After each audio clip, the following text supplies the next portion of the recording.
In this video we're going to look at speed, distance and time. When we're doing speed, distance and time, we really need to know this triangle. Distance on the top, speed and time the both sides of it. So if I'm asked for the speed, then I cover the speed and I get distance over time. If I'm asked for the time, I cover the time and I get distance over speed. And if I'm asked for the distance, I cover the distance and I get speed multiplied by time. So really what that's saying is speed equals the distance divided by the time equals the distance divided by the speed, distance equals the speed multiplied by the time. So let's do these three questions and it should be self-explanatory. Usain Bolt ran the 2009 Olympic finals 100-meter race in 9.59 seconds. Find his average speed. So I want to find his speed, so I cover speed, and speed equals the distance divided by the time. So the distance he travelled was 100 meters, and the time he travelled it in was 9.59 seconds. So we'll divide 100 by 9.59 and we get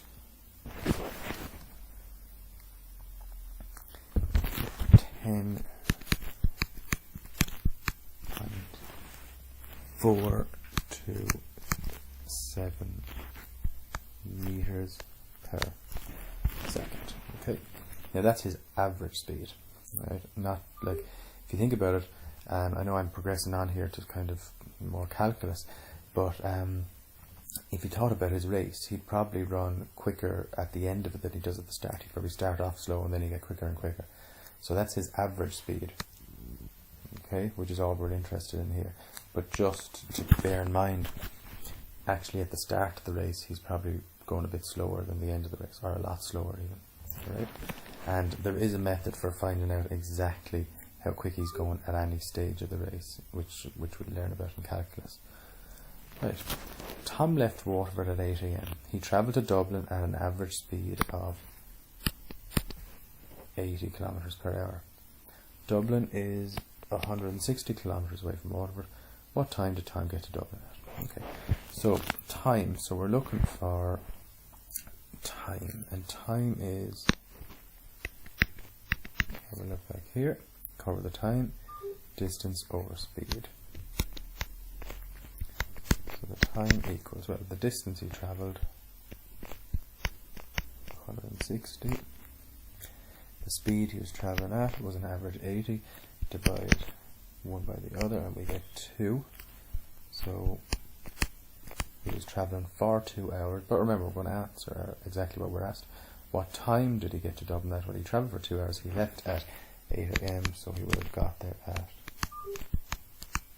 10 AM. And the last question. I left my house and I ran to my friends. It took me 3 minutes. And I ran an average speed of 5 meters per second. How far away from my house does my friend live? So how far away? Well, that's distance.